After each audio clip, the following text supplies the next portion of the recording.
Bueno, reconozco que voy a hacer trampas, ¿vale? Voy a hacer trampas con el 4 y con el 3, o sea que pon la música del 4 y pon la música del 3 también.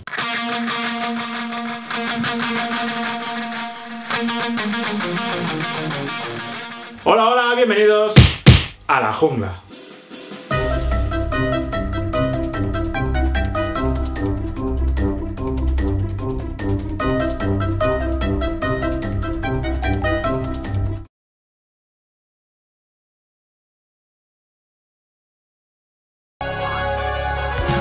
Bueno, el Barça mostró cierto interés por Modric cuando estaba en el Tottenham, pero por el jugador que nos ocupa nos consta que estuvo a punto de ficharle. De hecho, estaba entre él y Iván Rakitic. Al final el Barça fichó a Rakitic, motivo por el cual no me quejo para nada, porque me parece un futbolista maravilloso y necesario, indispensable en este Barça, de los mejores de hecho. Pero no tengo ningún problema en reconocer en que en aquel momento pensé que el Barça se equivocaba dejando escapar a Toni Kroos, un futbolista que luego ha tenido años irregulares y lejos de su mejor nivel, pero el mejor Toni Kroos me hubiera encantado verlo en el Barça. Bueno, antes hablábamos de laterales izquierdos y este es seguramente el mejor de la historia. Ya sé que era un jugador que caía muy antipático en el Camp Nou, que generaba mucho odio y muchos gritos, algunos racistas y inaceptables, pero bueno, era un jugador que sé que la culerada en general no nos caía muy bien y todo lo que tú quieras, pero futbolísticamente a mí me encantaba ver a Roberto Carlos. Ojalá Roberto Carlos hubiera jugado en el Barça con sus faltas, con sus lanzamientos de fuera del área, con cómo centraba, con cómo llegaba y con la máquina que era. Era caótico también, era defensivamente intermitente, pero arriba era, bueno, de los jugadores más desequilibrantes que había en la denominada Liga de las Estrellas. Compañero de Roberto Carlos en el Madrid y un jugador que no me hubiera importado para nada verlo con la camiseta del Barça. Clarence Seedorf, ahora entrenando en el Deportivo, aunque a lo mejor cuando emita este vídeo ya no está en el Depor, pero cuando lo grabo está en el Depor. Y por cierto, todavía no ha marcado ni un gol en no sé cuántos partidos. Pero Seedorf era un pulmón, era un centrocampista creativo, pero que también tenía llegada, recorrido. A mí me hubiera encantado verle, aunque es verdad que para mí el mejor Seedorf no fue ni para nada el del Madrid. El mejor Seedorf seguramente, aparte del que se vio en Italia, fue el que se vio también en el Ajax. En el Ajax y en el Milan disfrutaron del mejor Seedorf, pero jugó también en el Madrid y no lo hizo nada mal. Bueno, este mismo verano ha sonado para el Barça y afortunadamente no lo ha fichado porque ya es muy tarde, es como casi una década tarde, pero Di María es uno de los jugadores que para mí encajarían a la perfección en el Barça. ¿Por qué? Porque es un jugador, un extremo enganchado a la banda, de aquellos que ya quedan pocos, extremos puros, hay muy pocos en el fútbol actual y el Barça siempre se ha destacado por jugar abierto a las bandas y con jugadores que desequilibran por banda y luego pueden sacar el centro o crear peligros con la diagonal. Para mí, Di María encaja perfectamente en el fútbol que ha hecho en la época Cruyff, en la época Rijkaard, en la época Guardiola y ahora el FC Barcelona. Bueno, reconozco que voy a hacer trampas, ¿vale? Voy a hacer trampas con el 4 y con el 3, o sea que pon la música del 4 y pon la música del 3 también.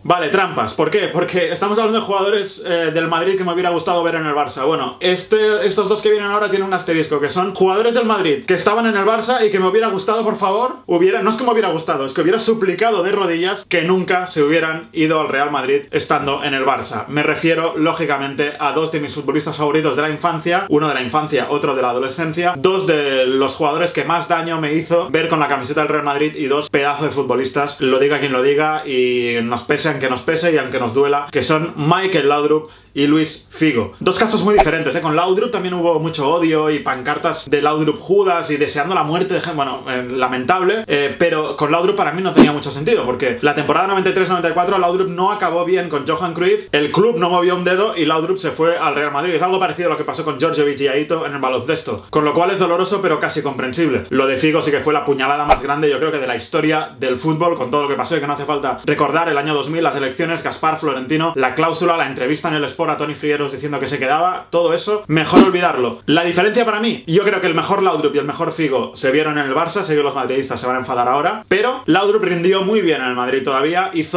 colaboró en aquel 5-0 y jugó en el Madrid de Valdano a un nivel altísimo, dando asistencias y con esa elegancia y esa exquisitez, esas croquetas que solo sabía hacer él, pero para mí Figo, siendo determinante, colaborando en el Madrid de los Galácticos y ganando títulos, estuvo muy lejos del Figo del Barça. Aunque le dieran el Balón de Oro con la camiseta del Madrid, se la dieron por lo que hizo en el Barça y el mejor Figo es el del último año del Barça, el del año del centenario también, con la camiseta Nike de bicolor que os he enseñado en otro vídeo que os dejo por aquí. Ese es el mejor Figo. Para mí, el Figo del Madrid es bastante peor que el Figo del Barça. El Laudrup del Madrid está al nivel del Laudrup del Barça. Bueno, he tenido que desempolvar esto. Uy, hacía tiempo que no lo hacía servir, casi se cae. Medalla de plata, número 2, ya llegamos. Piruleta de plata para un mediocentro maravilloso. Está también en el top 10 de zurdos, os dejo por aquí el vídeo. Un jugador que es verdad que hacía servir los codos, todo lo que tú quieras, pero es que a mí me enamoraba en el Tenerife. En el Tenerife y me volvía loco. Cuando fue al Madrid y luego en la selección argentina y después ya al final de su carrera en el Milan y en toda la parte final, siempre tuvo mi admiración. Me hubiera encantado, no tengo ningún problema en reconocerlo, que Fernando Redondo jugara en el Barça. Medalla de oro, creo que os lo podéis imaginar porque lo he dicho otras veces y si no lo voy a dejar claro. Ahora mismo se habla de él como entrenador y eso seguramente nubla un poco las cosas, y luego también se ha puesto de moda en los últimos años decir que era un jugador sobrevalorado y yo no participo de esta moda que hay y no la entiendo. Para mí, uno de los jugadores más elegantes de la historia, si no el que más, uno de los mejores futbolistas que han visto mis ojos, y ya cuando estaba, no en la Juve, en el Girondins, que lo quiso fichar Johan Cruyff, y si hubiera seguido Cruyff, él hubiera fichado por el Barça, porque el año de Robson dejó atado a Luis Enrique, a Pizzi, y el tercero iba a ser él. Al final no se dio la circunstancia, pero pocas veces habré encontrado en mi vida un jugador mejor que Zinedine Zidane. Imaginad todo lo que hemos dicho antes de Laudrup, pero multiplicado, elevado a la máxima potencia y mucho más decisivo. Ese era el mejor Zinedine Zidane, mi jugador favorito del Madrid y el que más me hubiera gustado que hubiera vestido la camiseta del Barça. Bueno, decidme si estáis de acuerdo, si no, en qué jugador sí, qué jugador no, cuáles me he dejado, dejádmelo aquí en los comentarios. Y si os ha gustado el vídeo, dedito arriba, like, os podéis suscribir a mi canal aquí. Nos vemos como siempre cada semana en la jungla.